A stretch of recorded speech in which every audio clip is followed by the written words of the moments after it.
Hi there, and today we're going to have a look at Act 1, Scene 1 of Shakespeare's wonderful play Macbeth. And I think perhaps the best way into this opening scene is to think of it as a kind of atmosphere establishing, scene setting opening that will in some ways set the atmosphere for all that is to come in this play. And the way Shakespeare does that is that as soon as the curtain comes up, we can see from the opening stage directions over here that I've highlighted two important features that are going to really persist throughout the coming play. And the first detail that we get here is thunder and lightning. Now, thunder and lightning and storms in the heavens are often kind of indicative of a disturbance in the natural world, a disturbance even in the natural order of the way things should be in the world.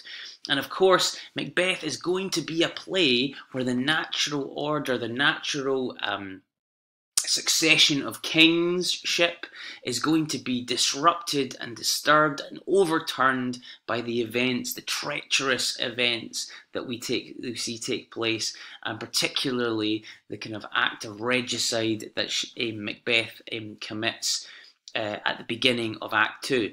And the other detail that we have right from the beginning is this enter three witches. And there we have Shakespeare introducing us to a world of supernatural evil. And of course, Macbeth is a play full of supernatural evil. We can see, you could argue perhaps that Macbeth is driven or overtaken by supernatural evil, and here it is established right at the beginning. This is going to be absolutely crucial to the atmosphere of this play.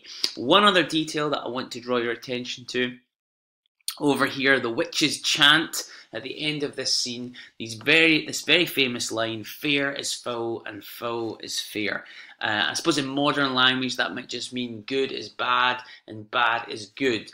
And we call that a paradox. That's paradoxical language because, of course, good isn't bad and bad isn't good. But then when you think about it, perhaps there's a deeper meaning to this. Perhaps we're being told something here that is going to be kind of establishing again an atmosphere and a theme that kind of persists throughout the play.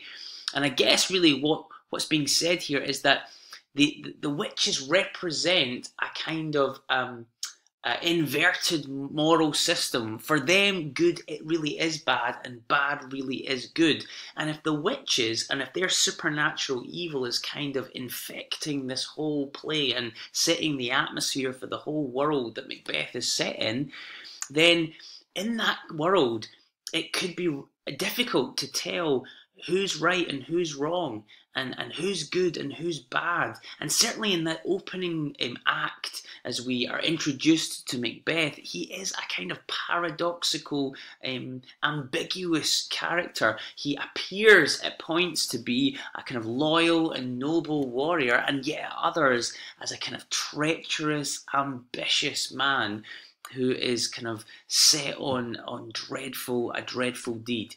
And that whole morally confusing and morally confused atmosphere that we have for much of this play is established right in this opening act with this chanting, fair is foul and fair is foul, yeah, and foul is fair. So that is the opening scene, crucial in establishing the whole atmosphere of the play that is to come. Cheers.